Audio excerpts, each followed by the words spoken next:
l'UEMOA, l'Union économique et monétaire ouest-africaine. L'UEMOA, 8 pays, un destin commun, un espace économique harmonisé, ouvert et concurrentiel. L'UEMOA, votre guide au cœur de l'Afrique, des grands événements et des grandes mutations sur Africable.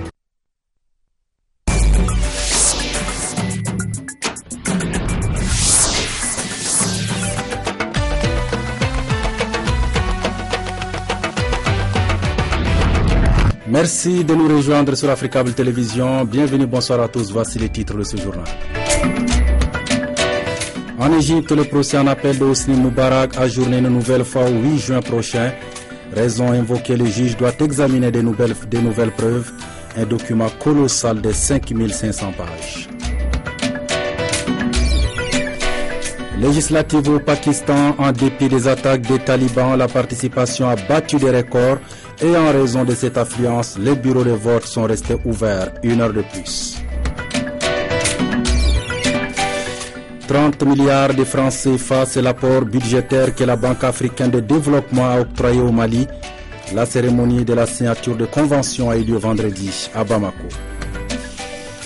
Voilà pour le sommaire. Avant de développer les titres de ce journal, cette information qui vient de nous parvenir, le général Yaya Garba, numéro 2 de la MISMA, retrouvé mort dans son domicile à Bamako. C'était ce samedi.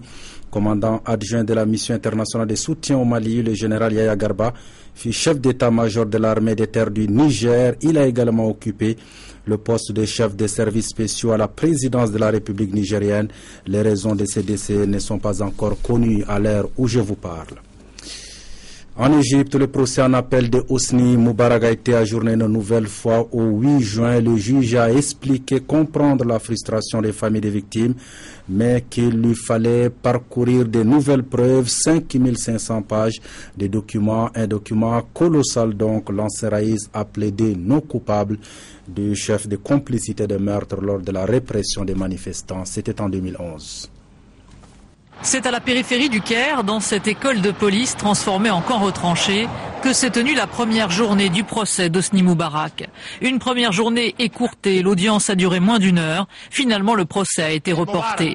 Toujours caché derrière ses lunettes noires, Hosni Moubarak a fait son entrée au tribunal dans une chaise roulante et non plus sur un brancard, signe que sa santé s'est améliorée. L'ancien Raïs est à nouveau jugé pour le meurtre de centaines de manifestants lors du printemps arabe et pour corruption. À ses côtés dans le box des accusés, ses fils Gamal et Allah, son ancien ministre de l'Intérieur et 6 anciens responsables des services de sécurité. Dès le début de l'audience, tous ont plaidé non coupables. En avril dernier, le procès avait connu un faux départ lorsque le président du tribunal, mis en cause pour avoir acquitté d'anciens responsables du régime, s'était récusé. La peine de prison à vie prononcée par le tribunal à l'encontre d'Hosni Moubarak avait aussitôt été annulée en cassation. Ce deuxième procès, qui a commencé dans une ambiance agitée, suscite nettement moins d'intérêt chez les Égyptiens que le premier. La crise économique et les tensions politiques ont relégué ce procès au second plan. Mais à l'extérieur du tribunal, certains sont quand même venus faire entendre leur voix en mémoire des victimes de la place Tahrir. Je viens pour que Moubarak entende ma voix, pour lui dire qu'on va se retrouver devant l'arbitre, le juge, le juste, Dieu. Le jour où on se retrouvera devant Dieu, il lui demandera pourquoi tu tuais mon fils. D'autres soutiennent le président déchu. On vient ici pour soutenir le Raïs. Nous n'avons aucun doute quant à son innocence et au fait qu'il n'a pas ordonné de tuer des gens, ni rien de tout ça. Hosni Moubarak attendra derrière les barreaux de sa prison sa prochaine comparution le 8 juin. Un autre dirigeant sur le banc des accusés vient d'être condamné à 80 ans de prison pour génocide. L'ex-dictateur guatémaltèque Efraim Rios Mente a reconnu avoir tué 2000 Indiens entre 1982 et 1983. Ça s'est passé au Guatemala, et le Guatemala, pour la géographie, sachez que c'est un petit pays qui se trouve en Amérique latine. Pour lui, sa condamnation est un show politique international. Mais sourire ou rictus de façade, il restera impassible à la lecture du verdict. Après avoir présidé le Guatemala pendant 1 an, de 82 à 1983, en pleine guerre civile, l'ancien dictateur Rios Montt est condamné à 80 ans de prison pour génocide et crimes de guerre. coupable pour la justice du Guatemala d'un massacre de plus de 1700 Indiens de l'ethnie maya des exilés dans le nord du pays, dont une centaine de survivants sont venus témoigner au procès depuis le 19 mars. Je sais que ceci n'efface pas la douleur, mais cela garantit que les atrocités commises par l'armée guatémaltèque ne seront pas répétées. Mon frère pourra finalement reposer en paix et ce voyou ira finalement en prison. Et cela signifie beaucoup dans ce pays où il y a tant d'impunité. Rios Montt prend le pouvoir en 1983 à la faveur d'un coup d'État. Il pratique alors la stratégie de la terre brûlée contre les communautés indigènes du pays, accusées de soutenir les guérillas de gauche. Des accusations confirmées dès 1999 par l'ONU, qui évoque déjà des actes de génocide, avec plus de 600 massacres recensés entre 1982 et 1983. À 86 ans, Rios Montt pourrait donc aussi être jugé pour d'autres accusations du même genre. De 1989 à 2012, il sera 3 fois député à la tête du Front républicain guatémaltèque qu'il a fondé avant que l'histoire se réveille et que la justice demande ce samedi son incarcération immédiate. Je vous l'annonçais en titre au Pakistan, en dépit des attentats des talibans dans lesquels 12 personnes ont trouvé la mort, la participation aux législatives de ce samedi a battu des records. Les talibans avaient prévenu, ils ont mis leurs menaces à exécution. Dans plusieurs villes du pays, à Quetta, Rawalpindi ou encore Mardan, des explosions ont visé des électeurs qualifiés d'infidèles. À Karachi, l'attentat le plus meurtrier, plus d'une dizaine de morts, a visé la voiture du candidat d'un parti laïque. Quand le candidat de l'ANP s'est approché non loin de là où j'étais, une explosion s'est produite. Et lorsque j'ai couru vers l'endroit de l'attentat, j'ai vu des corps sur le sol. Face à la menace talibane, 600 000 hommes en armes ont été déployés à travers le pays. Une journée électorale sous haute tension, mais pas de quoi décourager les Pakistanais venus voter au péril de leur vie. La commission électorale évoque un taux de participation historique. La plupart des bureaux de vote ont même dû fermer 1 heure plus tard que prévu. Dans un pays miné par la pauvreté, hommes et femmes aspirent au changement. Si Dieu le veut, bientôt le Pakistan sera un pays prospère et un pays où n'importe qui dans le monde pourra investir et les gens aimeront venir ici. Qui que ce soit, cela sera mieux pour notre pays. La situation est mauvaise ici. J'espère que Dieu va améliorer notre sort. Et voici le favori pour changer la trajectoire du pays, Nawaz Sharif. Si la Ligue musulmane emporte ces élections générales, cet industriel de l'acier pourrait devenir Premier ministre pour la 3e fois. Aucune image en revanche de ses concurrents. Bilawal Bhutto Zardari, fils du président et de l'ancienne première ministre Benazir Bhutto, a fait campagne depuis un lieu tenu secret pour des raisons de sécurité. Quant à Imran Khan, candidat anti-corruption, il a voté depuis son lit d'hôpital après une chute cette semaine. Pour beaucoup, l'ancienne gloire du cricket se pose comme la meilleure alternative au président Asif Ali Zardari. Voyons à présent cette bonne nouvelle pour le monde de la presse. Le plus prestigieux prix, le prix Albert Londres, a été décerné à notre confrère de France 24, Roméo Langlois, pour son reportage Colombie à balles réelles, un prix qu'il a dédié au sergent Cortés. L'homme était chargé de sa protection, mais il est tombé sous les balles des forces armées révolutionnaires de Colombie, les FARC. C'est la plus prestigieuse des récompenses pour un journaliste, le prix Albert Londres. Et cette année, il est décerné à Roméo Langlois, grand reporter sur notre chaîne, pour son reportage Colombie à balles réelles. Caméra au point, notre journaliste est allé filmer ce conflit au cœur de la jungle colombienne. Je pensais filmer une opération anti-drogue de routine. Elle a très mal tourné.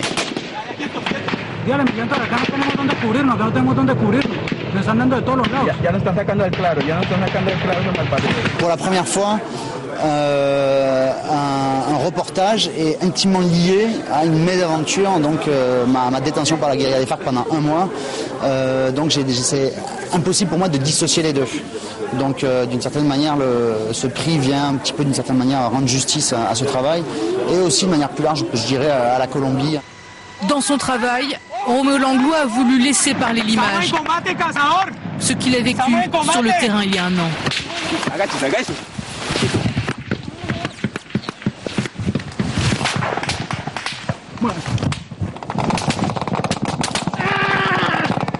Des images qui ont interpellé le jury. ça nous donne le pouls de la situation du pays. Et en même temps, on est au ras du sol. On est avec Roméo, on est avec eux, on entend siffler les balles. Roméo Langlois sera blessé. Une mission à haut risque pour raconter un conflit souvent oublié dont il témoigne au travers de ce reportage.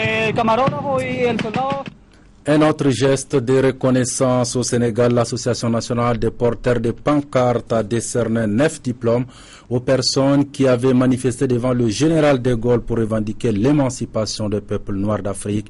Myriam Bengue Faye en Tomar avec notre bureau à Dakar. Vous les porteurs de pancartes, si vous voulez l'indépendance, prenez-la. Cela encore retentit dans notre esprit, dans notre mémoire, comme si c'était aujourd'hui.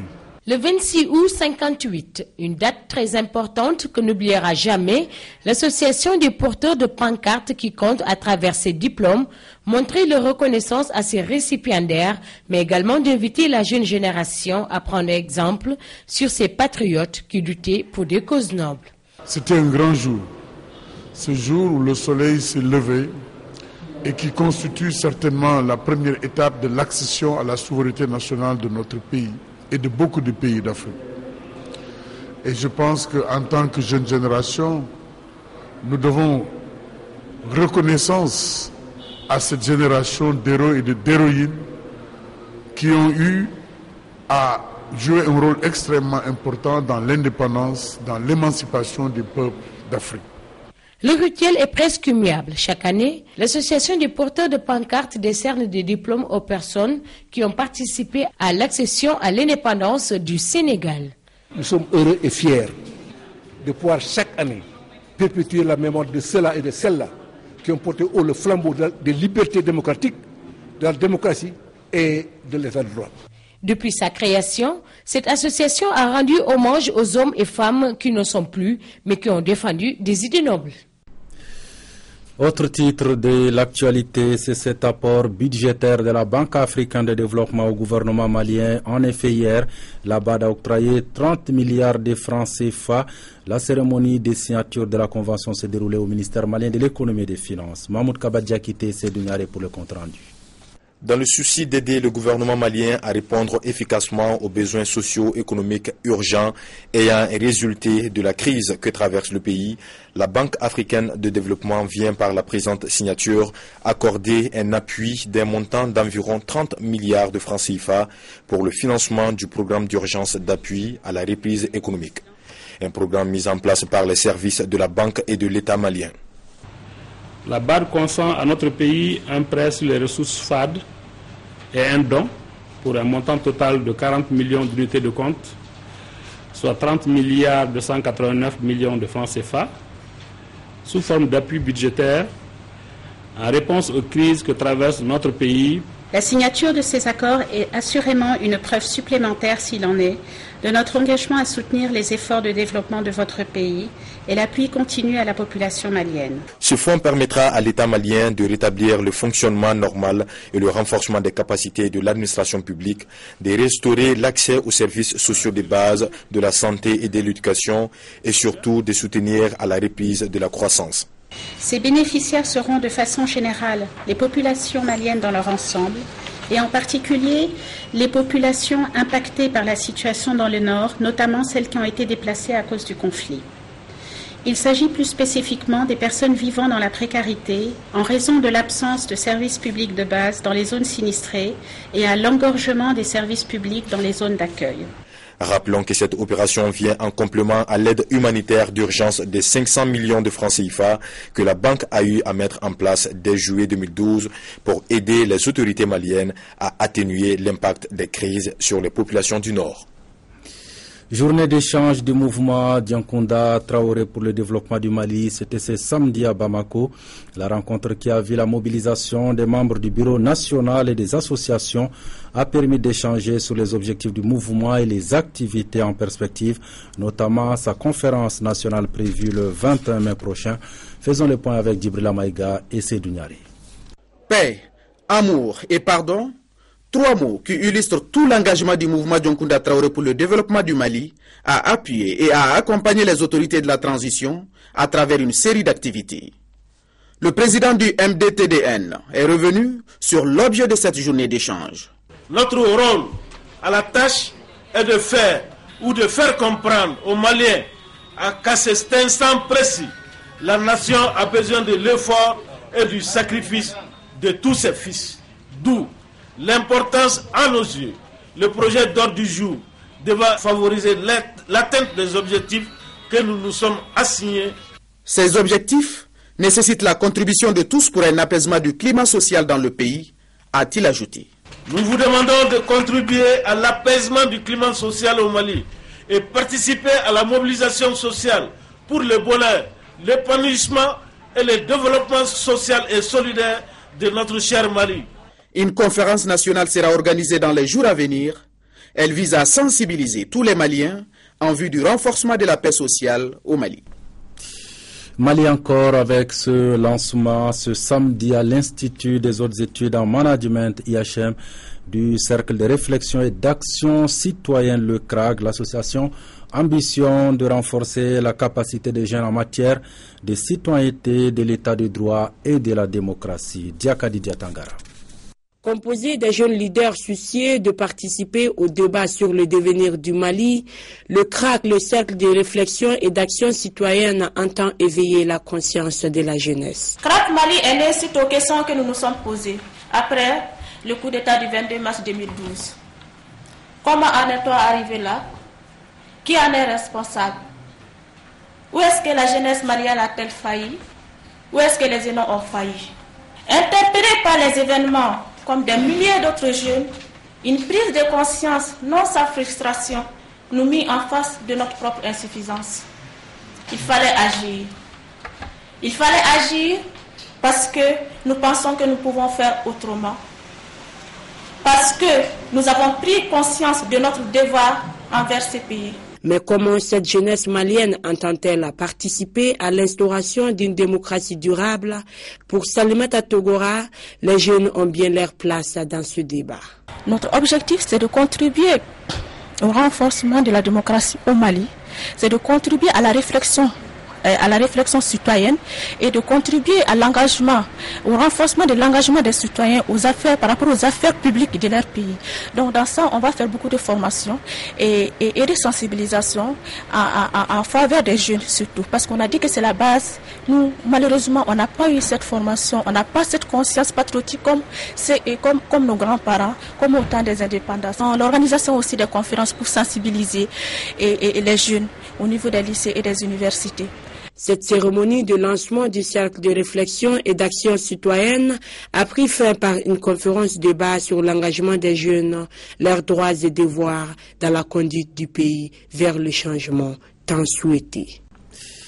12 ans après les attentats du 11 septembre, New York retrouve sa gloire d'antan. La dernière pièce de la nouvelle tour qui remplace le World Trade Center vient d'être posée et culmine à 541 mètres, fait de ce nouveau gratte-ciel le plus haut du monde occidental.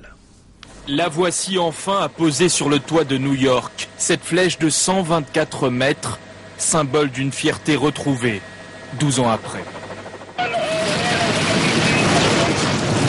12 ans après l'effondrement du point culminant des États-Unis.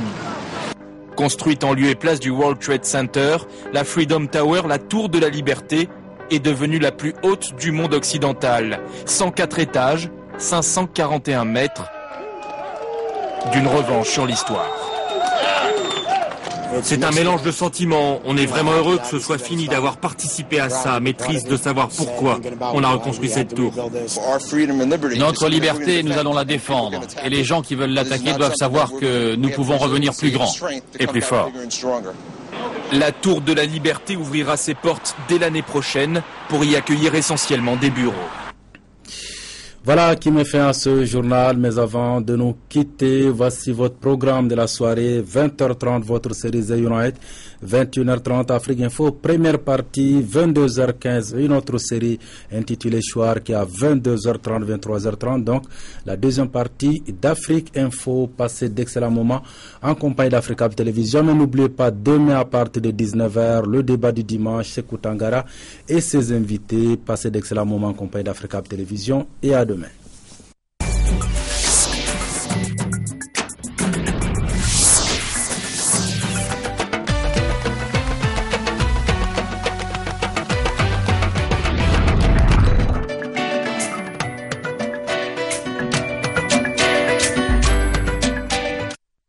L'UEMOA, l'Union économique et monétaire ouest-africaine.